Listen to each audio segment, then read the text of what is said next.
fought against the best chess players in the United States. Fabiano Caruana opens with knight f3, knight f6. Garry Kasparov responds with g3.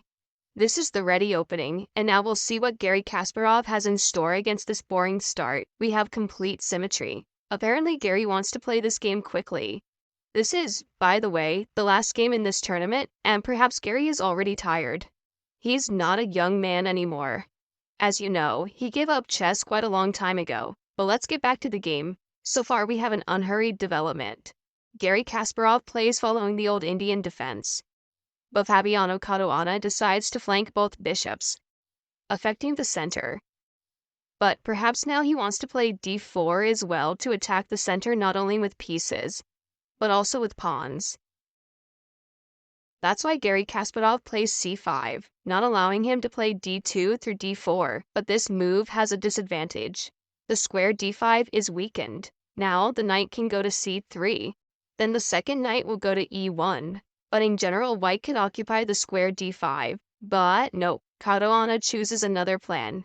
He wants to play d4 anyway, so he plays e3.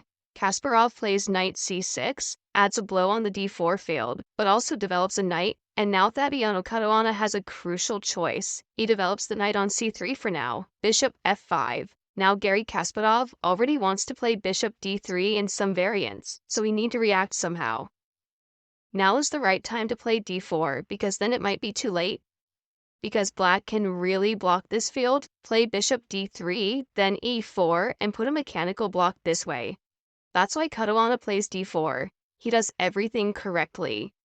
e4, an instant response followed. But this move is not improvisation. Garry Kasparov remembers everything. He had the same possession in the 80s against the chess player Simon Webb, who is an international master. Garry Kasparov has a phenomenal memory. He remembers practically all his games from his childhood and even his simultaneous exhibitions. So the guy's memory is truly genius. And this is the position he had on the board. Only there, Simon Webb chose knight g5 continuation. And here, Fabiano takes the knight to e1 and moves it to c2. Now we'll see if this route is better or not. And Kasparov goes on the offensive and plays h5. Now he wants to play h4, and this is a standard idea in such positions. Pawn goes to h4, then maybe to h3. The queen to d7. So here black has a very clear plan of attack on the king, and white starts the condor play on the queen side. And here the question is who's going to create problems faster. The race literally begins. It's Formula 1 on the chessboard. And now we'll see who's faster. The 53-year-old Kasparov or the 24-year-old Fabiano Caruana. In chess, speed's not determined by years as you understand, but by skill. So Garry thinks ahead, prepares his attack plan.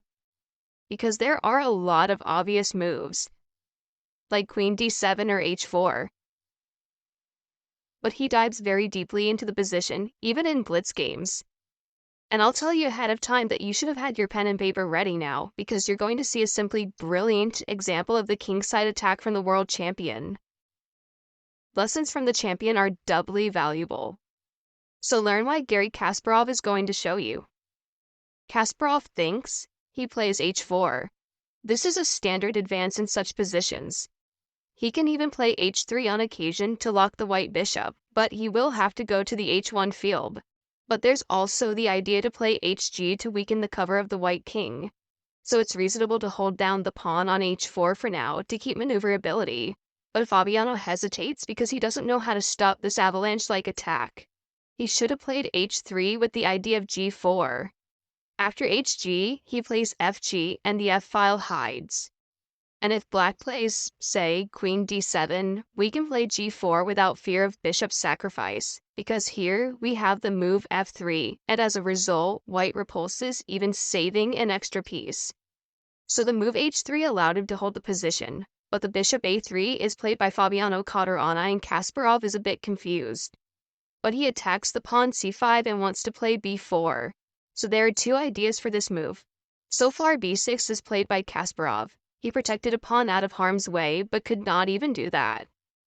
But just in case, especially in blips, it's useful to protect a pawn, not to miscalculate. But Caruana thinks about how to develop a counterplay here. If he plays b4, then what? We can even take on b4 a couple of times, so Fabiano thinks. He starts to have painful, distressing thoughts. Kasparov is clearly satisfied with his position. Even his non-verbalism shows that he prefers to play for black here. And, by the way, Kasparov wears a black shirt which fits perfectly with the image of the assassin. Rook d1. Fabiano Caruana plays. He probably wants to take the pawn on g6, but then he gets bishop g4, and the rook has to be removed. Kasparov confidently plays queen d7. He wants to move the queen to f5, and there's also an idea to play bishop h3. Well, rather queen f5, because the bishop h3 is without threats. Bishop h1 will be there before Caruana plays. He wants to open up the files to distract black's power from his king. Because if he does nothing, the queen will move to f5, the pieces will rearrange, and black will checkmate the white king. So Kasparov thinks about how to rearrange his pieces as effectively as possible. He plays the queen f5. This is quite a logical move. The bishop now threatens to move to f3. There's also the idea of the queen h5. And now let's look at the clock. The opponents have 2 minutes left each. Caruana even has a little more time, but they still have plenty of time. Now the hottest part of the game begins. Everything that came before could be called a prelude. And now we get to the most interesting part. Caruana thinks, and it's really time to burn bridges. There's nothing to lose. The position is just the hardest. He plays the bishop b2. This is a sacrifice of a pawn on b4. It is possible to play cb, but Kasparov, I think, will not even pay attention to this pawn because he has a sweeter target, the white king. So far, he's playing rook d8 to protect d6. Now there's no dc move because after dc, black captures the d file. It's not so easy to suggest something good for Fabiano, though. He plays the knight b5. He can attack the d6 pawn, chaining the rook to the pawn's defense. Plus, maybe he'll take a7 potentially. Bishop f3 played. Kasparov already starts changing the pieces that are involved in the king's defense. The bishop on g2 is the main defender, the main bodyguard.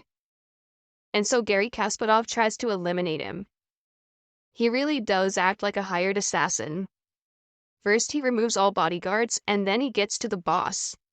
This game has a forensic feel to it. But it's all because Kasparov wears a shirt that looks like Jason Statham's in the movie called The Parker.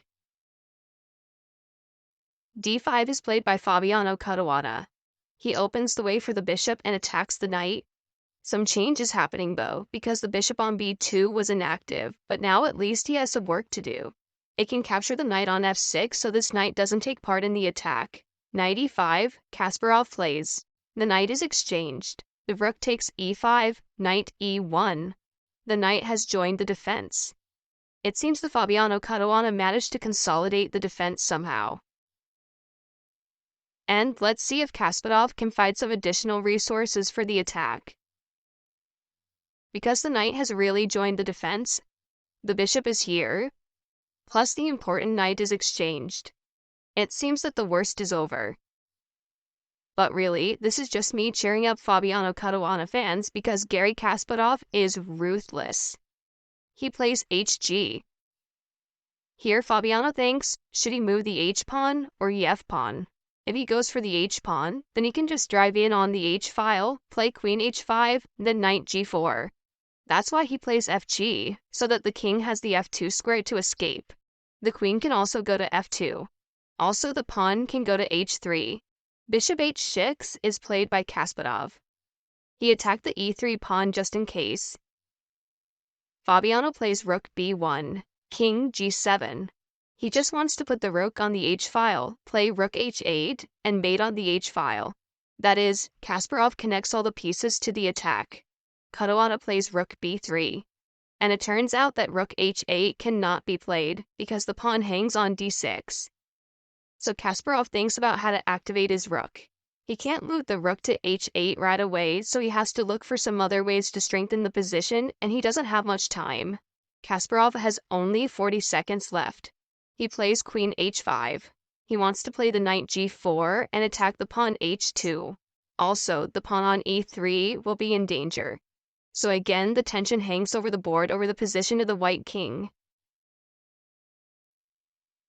Fabiano takes his time to think. He still has 44 seconds, but not much time either. So how does he defend himself here? He plays h3.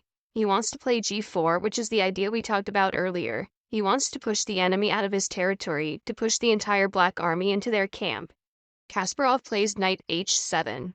He wants to connect the knight on g5 to put pressure on the pawn h3, plus the knight can jump on f3. How to defend against this plan? He plays g4. Drives the enemy away. Kasparov doesn't run, but takes the fight, sacrifices the bishop for 2 pawns.